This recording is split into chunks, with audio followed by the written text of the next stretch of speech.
SIR এর সমর্থনে এবার বিজেপি শীর্ষ নেতৃত্ব নেমেছে রাস্তায়। আলিপুরদুয়ারের ছবি আপনারা দেখছেন, যেখানে কেন্দ্রীয় মন্ত্রী সুকান্ত মজুমদার তার নেতৃত্বে বিজেপি মিছিল করছে সংকল্প পরিবর্তন যাত্রায়। একই ছবি দেখা যাচ্ছে বর্ধমানে বড়নীলপুর থেকে এই পরিবর্তন যাত্রার নেতৃত্বে বিরোধী দলনেতা শুভেন্দু অধিকারী। পানিহাটির পর এবার বর্ধমান। এসআইআর এর সমর্থনে ফের পথে নেমেছেন বিরোধী দলনেতা। সরাসরি এই ছবি আপনাদের সামনে রেখেছি। শুভেন্দু অধিকারী নেতৃত্বে বিজেপি ফের পথে নেমেছে। বড়নীলপুর থেকে শুরু হয়েছে এই মিছিল। এসআইআর এর সমর্থনে কার্জন গেট পর্যন্ত যাবে। এর আগে আপনারা জানেন যে কলকাতা হাইকোর্টের অনুমতিতে পানিহাটিতে সভা করেছিলেন বিরোধী দলনেতা, এবং এই মিছিলও কলকাতা হাইকোর্টের অনুমোদন সাপেক্ষে হচ্ছে। সরাসরি সমীরণ পাল আমাদের প্রতিনিধি রয়েছেন সেখান থেকে। সমীরণ, বড়নীলপুর মোড় থেকে শুরু হয়েছে জিটি রোড ধরে। ক্যামেরাম্যান অতুল কুণ্ডু তোমায় ছবিটা দেখাচ্ছে যে রাজ্যের বিরোধী দলনেতা তিনি পরিবর্তন যাত্রা শুরু করেছেন, এবং জিটি রোড ধরে এই মিছিল শেষ হবে বর্ধমানের কার্জন গেটে।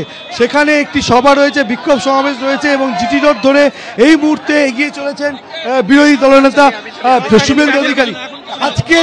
আজকে যে পরিবর্তন যাত্রা, ধর্ষকদের সরকার, চাকরি চোরের সরকার, অর্থাৎ পরিবর্তন যাত্রা শুরু হয়েছে, এবং রাজ্যের বিরোধী দলনেতা শুভেন্দু অধিকারী তিনি রয়েছেন, এবং অগণিত বিজেপি কর্মী সমর্থকরা মিছিলে পা মেলাচ্ছেন।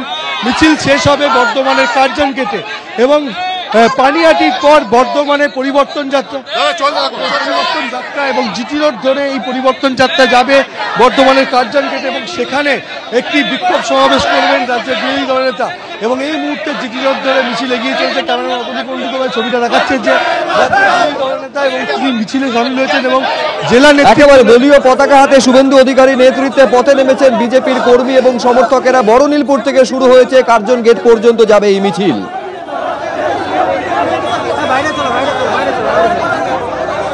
বালি দুর্নীতির তদন্তে চাঞ্চল্যকর দাবি করেছে এনফোর্সমেন্ট ডিরেক্টরেট। এনফোর্সমেন্ট ডিরেক্টরেটের তদন্তে কোটি কোটি টাকার গরমিল ধরা পড়েছে বলে ইডি সূত্রে খবর পাওয়া যাচ্ছে। আপনারা জানেন যে এই বালি দুর্নীতি তদন্তে একাধিকবার পশ্চিম মেদিনীপুর থেকে ঝাড়গ্রাম দফায় দফায় তদন্ত চালিয়েছিল, অভিযান চালিয়েছিল এনফোর্সমেন্ট ডিরেক্টরেট। ইডি সূত্রে খবর পাওয়া যাচ্ছে যে 2024 সালে 17 লক্ষ কিউবিক ফিট বালি মজুতের অনুমতি পেয়েছিল জিডি মাইনিং। বালির স্টক পরীক্ষা করে দেখা গেছে যে তাতে 60 থেকে 70% ঘাটতি রয়েছে। 90 লক্ষ সিএফটি বালি বিক্রি হয়েছিল, এটা ইডি জিজ্ঞাসাবাদে জিডি মাইনিং সংস্থার প্রধান জানিয়েছেন। আবার সরকারি চালান অনুযায়ী 2.6 কোটি সিএফটি বালি মজুদ থাকার কথা। ইডি সূত্রের খবরে বাস্তবে তা হয়নি, অর্থাৎ বিরাট বড় জালিয়াতি হয়েছে বলে ইডি সূত্রে দাবি করা হচ্ছে। পুরোটা করা হয়েছে সরকারি রাজস্ব ফাঁকি দেওয়ার জন্য। ঠিক কিভাবে এই দুর্নীতিটা দিনের পর দিন হয়েছে, ইডি সূত্রে কি দাবি করা হচ্ছে, আবির দত্ত আমাদের প্রতিনিধি বলবেন বিস্তারিত। আবির, দেখো, যেটা ইডি সূত্রে খবর যে এখনো পর্যন্ত এই যে গ্রেপ্তার করা হয়েছে অরুণ সারাফ, সেই অরুণ সারাফের যে কোম্পানি জিডি মাইনিং কোম্পানি এবং গ্রুপ অফ কোম্পানির যারা অ্যাকাউন্টেন্ট বা ডিরেক্টররা ছিলেন, তাদেরকে জিজ্ঞাসাবাদ করে, অরুণ সারাফকে জিজ্ঞাসাবাদ করে তারা যেটা জানতে পারছেন যে 90 লক্ষ সিএফটি বালি বিক্রি করা হয়েছিল। এবং এই যদি বালি বিক্রি করা হয়ে থাকে, যদিও এই সপক্ষে কিন্তু সেইভাবে ডকুমেন্টস জমা পড়েনি বা তারা দিতে পারেনি, এমনটাই ইডি আদালতে জানিয়েছে।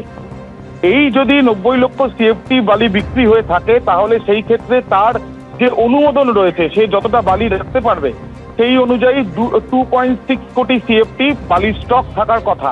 কিন্তু আদতে সেই সাইটগুলোতে ঘুরে ইডি দেখতে পায় যে 30 থেকে 40% মাত্র মজুদ ছিল। তাহলে বাকি বালি কোথায়? তদন্ত আরো যত এগোয়, তদন্তকারী আধিকারিকরা যেটা জানতে পারেন যে 60 থেকে 70% বালি সেগুলো একেবারে সরকারের যে রাজস্ব, সেই রাজস্ব ফাঁকি দিয়ে ভুয়ো চালান তৈরি করে, ই চালান তৈরি করে সেগুলো কিন্তু বিক্রি করা হয়েছে, এবং সেই লাভ সম্পূর্ণভাবে নিজেরা তারা লাভবান হয়েছে। যেটা জানা যাচ্ছে, ইডি যেটা প্রাথমিক তদন্তে তারা আদালতের কাছেও জানাচ্ছে, 1.73 কোটি সিএফটি বালি যেটা এইভাবেই বেআইনিভাবে বিক্রি করা হয়েছে, যার আনুমানিক মূল্য প্রায় 77.85 কোটি, অর্থাৎ প্রায় 78 কোটি টাকার মতন। এবং এই যে টাকা, সেই টাকাতে রাজস্ব ফাঁকি দেওয়া হয়েছেই শুধু নয়, সরকারি যে পোর্টাল রয়েছে, সেই সরকারি পোর্টাল WBMDTCL এর যে পোর্টাল, সেই পোর্টালেও উল্লেখ করা উচিত যে কতটা বালি তারা মজুদ রেখেছে, কতটা অনুমোদন অনুযায়ী মজুদ রাখা হয়েছে কিনা, এবং বিক্রি হয়েছে কতটা সেটাও। সেই ক্ষেত্রে কিন্তু তারা সেগুলো না করে ভুয়ো চালান তৈরি করে সেগুলো তারা বিভিন্ন জায়গাতে পাঠিয়েছে, মুনাফা কামিয়েছে। এবং এই যে 78 কোটি টাকার ইতিমধ্যে গড়মিল পাওয়া গিয়েছে, সেই গড়মিলটা পাওয়া গেল এই জন্যই, তার কারণ স্টক পরীক্ষা করতে গিয়ে দেখা যায় যে স্টক ফাইন্ডিংসে দেখা যাচ্ছে যে এই গড়মিল রয়েছে। দ্বিতীয়ত, এই যে অফিসগুলোতে কখনো 22টি জায়গায় তল্লাশি চালানো হয়েছে, কখনো 6টি জায়গায় তল্লাশি চালানো হয়েছে, সেখানে বিভিন্ন সাইটের অফিসগুলোও রয়েছে। সেই অফিস থেকে পাওয়া বেশ কিছু চালান, সেগুলো থেকেও তারা এই তথ্য সংগ্রহ করতে পেরেছেন। তদন্তকারীরা মনে করছেন অরুণ সারাফ একাই নাকি এখানে এই চক্রে আরো অনেকে রয়েছে, তাদের খোঁজ পেতে তারা চান। ইতিমধ্যে অরুণ সারাফকে হেফাজতে পেয়েছে এনফোর্সমেন্ট ডিরেক্টরেট। তার সঙ্গে তাকে সহযোগিতা করেছে মুনাফার লাভে কেউ, নাকি তাকে সহযোগিতা করার পেছনে অন্য কোনো সমীকরণ রয়েছে, সেই বিষয়টাও জানতে চান তদন্তকারীরা। বেশ আবির, তুমি আমাদের সঙ্গে থাকো। আমি দর্শকদের আরেকবার বলবো যে কোটি কোটি টাকার গড়মিল ধরা পড়েছে ইডির তদন্তে, এমনটা ইডি সূত্রের মারফত দাবি করা হয়েছে। যে পরিমাণে বালির স্টক থাকা উচিত ছিল সরকারি অনুমোদন প্রাপ্ত বালির সঙ্গে সাযুজ্য রেখে, তার থেকে বেশ কিছু পরিমাণ বালি কম, এমনটা ইডি বারে বারে তাদের তদন্তে ধরা পড়েছে। এখন প্রশ্ন হচ্ছে সেই বাকি বালি গেল কোথায়? এখানেই সন্দেহ, ভুয়ো চালান তৈরি করে তা বিক্রি করা হয়েছে, আর পুরোটা করা হয়েছে সরকারি রাজস্বকে ফাঁকি দেওয়ার জন্য।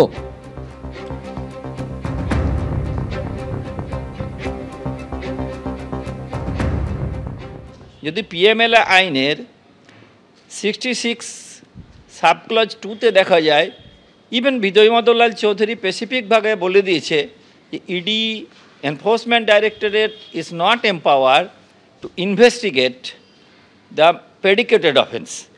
তাহলে ওরা যদি কনফার্মেশনে আসে আর পুলিশ কেসে যদি সেই পুলিশ কেসটাতে সেটা যদি তার যে অভিযোগ আছে সেখানে যদি না থাকে যে বালি, তার স্টক কম হয়েছে, এই অ্যাসেসমেন্ট যদি ভূমি ও ভূমি রাজস্ব দপ্তরের আধিকারিকরা কনফার্ম করে কমপ্লেন করেন, তাহলে ওদের কাছে ওদের এই অভিযোগটা সাস্টেনেবল অভিযোগ ছিল।